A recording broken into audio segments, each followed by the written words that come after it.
Good morning. Viewpoint, the program of personalities, politicians, and perspectives. And once again, we've got a perspective, all right, and we certainly have a personality. As you know, 648-5510, this is a program that is supposed to engender comments from the listeners. So far, most of them have been down to Old Joe's early in the morning. They haven't been able to call us in or call us. I want to assure the prospective callers out there that the IRS doesn't give a tinker's damn whether you call this station or not. They have important things to do, like hiding behind a lot of other silly things and having parties and so forth. So they're not going to care if you call 648-5510. And you might want to talk to a guy that we have this morning because you might want to just give him what for what we're experiencing. First, a kudo. Always try to, if you recall Mr. Miller, we always try to start with a kudo. And it seemed to me that it would be obvious today to have some kudos go towards our fire department for containing what was a disastrous fire for the senior citizens of this community. Really a tragedy. But that could have been far, far greater had they not been able to contain that. The theater, for instance, on one side of the street, and the rest of the block down towards McLean Street. So kudos to them. And Judith Kay, I think you had something that you were going to talk about too in the neighborhood, as I believe. Well, it was maybe not the monumental effort that was put forth by the fire department, but our neighbor Joe Reikley, who lives just a couple doors down, Monday, we had big weather, Chris, you may recall. Yeah, what the heck were you doing? A tree on Union Street right across from us broke, and Joe must have run right down there because he was working hard getting it out of the street so people could pass. And of course, he doesn't get paid union wage for that, don't you know? But he just did it because it was the thing to do. And it always makes you, I don't know, happy to see people doing things just because it's right. Well, your phraseology is the thing to do. You know, that's the bottom line on it. Well, okay, we've been philosophical all we want. We got some serious business. We've had some serious business going on in this community weather-wise. Why don't you introduce our guest? Oh, he's very strong and brave. Yeah, to come up here because we're all going to lambaste him. But we realize in real life you don't make policy, you just work there. We do the prediction, not the production. There you go. That's a way. Oh, that's a way. Some PR guy wrote that for us. Yeah, I thought about that one all my own. Well, good for you. That's very good, Chris. For you, Chris. Yeah, thank you. Chris Miller, meteorologist exceptional, is with us today, and he's been very busy. In fact, he was just telling us immediately before Jim clicked the switch that he's had 2 very long days at work, and he's planning on another one today. Oh, yeah. Just tell us, how many of you are out there, and what are you doing besides yelling, "Oh my gosh, and look at this one"? Well, we have a staff of 21 people at the weather office here in Lincoln. We work around the clock. It's like prison and hospital, isn't it? We're there all the time, even when the weather's quiet. We don't have as many people there when the weather's quiet, but we have at least 2 people on duty at all times. Now, when the weather gets bad, like it has the last few evenings and late afternoons, we've had 7, 8 people of our staff there. So about a third of our staff. Roughly about 2/3 of us, 16 or so out of the 21, are meteorologists. That means we went to college, we got our at least 4 or 5 year degree in meteorology. Some went on further and got more education, received their master's degree for some specific study area. That's kind of an esoteric study, by the by.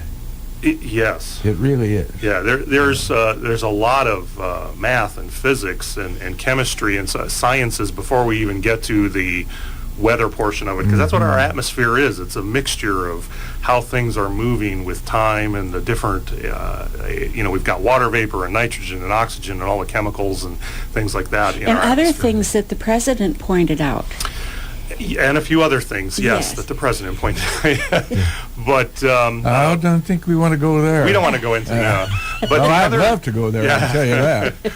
But the other folks that we have out at the office are electronic specialists, because we've got a lot of computers and our Doppler radar, and we do our weather balloon launches, and so we've got a lot of technical equipment out there. Yes. So we've got a couple of guys that do a fantastic job making sure our equipment is up and running. We have a gentleman who supervises that whole group. We have a person who's a computer specialist who does if you have computers, and we've got a few dozen computers out there, you need software upgrades, and sometimes things crash and things like that. So we have a computer specialist that helps us with that.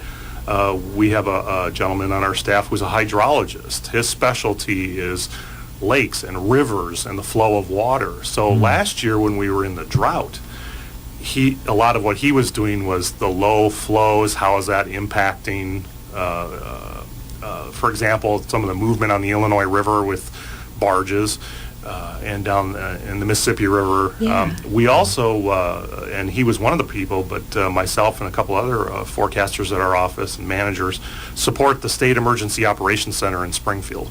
So, which is anytime there's any type of emergency across the state, whether it's weather related, whether it's man-made chemical spills, that widespread, more than the local county officials can handle, then they get the state involved, and that's the Illinois Emergency Management Agency. And when they get involved, then this what's called the state EOC activates, and they get people from all the state agencies. You're talking not only Illinois Emergency Management Agency, but also Department of Natural Resources, Department of Agriculture, Department of Transportation, State Police, the National Guard. They have representatives that go to Springfield. We have a representative from our office that goes to Springfield, which is usually myself or another person or two. And we give them weather information, because when you go into what's called like a recovery mode after a disaster or while a disaster is occurring, the last thing you want is to get caught by surprise with weather coming in. For example, if you remember a little over a year ago when Harrisburg had that terrible tornado that moved through there and injured a lot of people, killed a few people, they were in recovery mode. They were search and rescue, and then they were trying to help the community recover. A weather forecaster from our agency, from the Paducah National Weather Service, went to Harrisburg and spent a week there because a few days later, another group of storms was coming toward the area. And when you've got people out doing search and rescue and other things, you don't want lightning, thunderstorms, tornadoes, high wind, hail, that type of thing, catching them off guard, catching them by surprise. So we offer weather information to the state EOC for planning purposes for emergencies.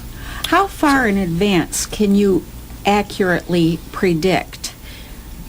Well, and I realize that since you're not in charge of the world's weather, is accurate. Yeah. Well, yeah, and it depends how you define accurate. If you're looking at, just tell me, is there any possibility it's going to rain 3, 4, 5 days down the road, and what are the temperatures going to be like? Is it going to be, very hot, cold? Give us some kind of an idea for planning. The accuracy level roughly sits at about between 75 and 80% out to 5 days into the future. That's pretty good. And it's better than it was, and a lot of it has to do with the computing power that we have now for we call them models or computer projections that help us with what is the weather pattern going to do the next several days. I've been doing this for 25 years now with the Weather Service, and back when I first started in '88, the accuracy was maybe 2 days at that percentage, 2 to 3. Now we're out to almost 5. Beyond that, that's really strides. We have made strides over the last 25 years, and I've seen some really good changes there. And a lot of times people will say, well, I can do the weather. I just look out the window. Yeah. Well, yeah, anybody can do that, and that'll tell you. Of course, that'll tell you what's happening right now. But looking out the window isn't going to tell you what's going to happen 12 hours from now or tomorrow or 3 days down the road. So that's where our computer projections come in, to be able to help people. And it really what it's all about is to help people to plan ahead of time. Plan a trip, we get calls from people saying, hey, is today a good day to cut hay because I need 3 days of dry weather? Right. Harvest season, we talk to a lot of folks. Sometimes we get calls from construction workers, saying, should we tear the roof off today if there's any chance of rain at all? I don't want to tear the shingles off this guy's roof, or start laying concrete or that type of thing. Right. So that's the type of information we can provide to people so that they can plan. And as technology advances, then your forecasting ability advances. Absolutely. In fact, one of the things we're going toward for technology improvements is with satellites. Satellites haven't been around that long. You're talking early 60s, late 50s, early 60s, when satellites first started. Prior to that, there weren't satellites. Hurricane forecasting was terrible, and it was very difficult to do. We've got satellites in the plans over the next few years that eventually are going to be going out into space that are going to be not only telling us where the clouds are, but also telling us what is the temperature structure of the atmosphere and where is the humidity going. And we have some that do that now, but to an even better scale than what we have now. We're going to see that in the future. Chris, I'm just sitting here thinking about the sophistication of today's techniques, and going back into some 70 years ago at the Second War, and how important weather forecasters were day by day on the flying fields in England on bombing missions, day by day. And then, of course, the very big one that we all think about is June 6th, and how the weather predictions impacted what went on at that time. They were remarkably good at given the tools at their hand. It's absolutely amazing when you look at the history of it and you look at the forecasts that they were making with the information that they had. In fact, we have a couple guys that work at our office that were either former military, had been in the Air Force for a while and now are working for us, or were when they were children. They were military families. And forecasting in Europe and England especially is not very easy because, and one of the main reasons for that is because when you're forecasting, we're fortunate here in the Midwest that we have a lot of country off to our west, which means there's a lot of weather observing sites, a lot of weather balloon launches and things like that are going into these computer projections for us to say, okay, this is what's going to happen here in Illinois the next few days. When you're talking Western Europe, England, you've got the Atlantic Ocean sitting out there, and what has the weather been like? Prior to satellites and weather observations, they basically had weather observations on ships that were placed in various locations. That's all they had. Yeah. So the fact that they could make those very important forecasts for flying missions, but also, as you mentioned, for D-Day, that was probably to this day, that probably stands as the biggest forecast in the history, I would say the history of the world, because that really, you're right. that turned World War II around. And to be able to make that forecast and say this with confidence, this is what I think is going to happen, and you're putting the lives of many people in your hands with that piece of information. So the English Channel at its best is not very smooth, and when it gets a little snarky out there, it gets really bad. Very choppy. And when you start talking areas around the North Sea and everything, and that's another thing that we've learned through the years is that weather patterns are influenced by our oceans and seas, and that wasn't as well understood back then. But another very important thing about World War II was the use of radar for trying to find enemy planes. Yeah. And when the war ended, there were a lot of surplus radars out there. And that's kind of when the Weather Bureau at the time raised their hand and said, "Ooh, pick me." Yeah. We'll use them, because one thing they discovered, which was really not well known until World War II, was that weather radar could be used to, well, I shouldn't say weather radar could be used to determine weather patterns and rain. And they thought they were just looking at enemy planes, and then they discovered, wow, we can pick up storms and hail and rain and snow and all kinds of stuff on radar, so let's use it for weather.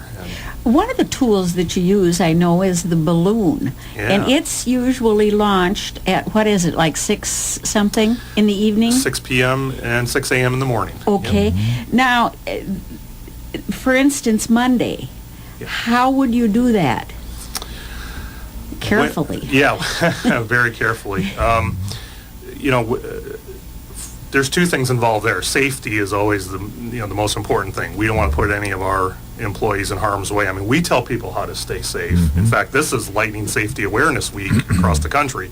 And so we're not going to send one of our employees out there and say, okay, launch this weather balloon with the lightning. The other thing is the information we would get if we launched that weather balloon into a thunderstorm. Thunderstorms are very violent, and pilots will tell you that if you've even gotten near one. And the balloon is just going to get tossed around, and the little instrument package that sits at the bottom of it that sends us the measurements, that's going to give us some bad information. So we need to wait for those storms to pass. So if 6 o'clock comes around and there's a storm in the area, we wait until that storm passes, until it's safe to do that weather balloon. And we've got until about 7:30 to get that off the ground. And if we don't get it off the ground by then we just have to cancel it. Scrub the mission for the day on that. Yep. Now, we talked about this before, Chris, when you've been with us, and we appreciate your presence, certainly. We always find it an interesting day with you. The weather balloons that we launch, they're tagged. Yes. And they'll come down in Farmer Jones Field over in Indiana, or maybe over in Ohio or Pennsylvania. What do you have a off the cuff memory of what with the furthest balloon that you've been retrieved and reported back to you? The one that went the farthest away was in the northwest part of Ohio a few years ago. That was during the winter. We had one that went out that way, and it just, when we let these things go, the wind just takes it. And if you have a really strong wind pattern above the ground, we call that the jet stream, it'll take that thing many, many miles away. And we had one that was going directly from west to east across the country, and it got caught up in that jet stream, and it just blew it all the way to Ohio. So that's the farthest one. This time of the year, when it's warm and it's humid and we're right in the summer, we don't have as strong of a jet stream, and so these weather balloons don't go very far away. Typically over in our neighboring counties here, friends over in DeWitt County, and we'll find them, or maybe in Champaign. The wind above the ground during the summertime really is not that strong, which is why we have our balloon festival in August, because you don't want to have really high winds with those balloons. And you've noticed, during the Balloon Fest, sometimes the balloons can't go up because the wind is too strong. So. Why do we have such awful humidity here in central Illinois? The main reason is because in the summertime, spring and summer, we have south winds. Excuse me. And that brings up all that warm, humid air from the Gulf of Mexico and the southern United States, the Louisiana, Mississippi, Alabama area. And all that warm, humid air comes up this way. A contributing factor also, particularly July, August, early September, is that we are in an agricultural area, and cornfields, bean fields, there's a lot of trees and grasses, and when we're not in a drought, when we're in a wet year like we are now, and we've overcome that. We've overcome that, yes. And spades. when the crops are nice and healthy and growing and lush, they emit moisture into the atmosphere.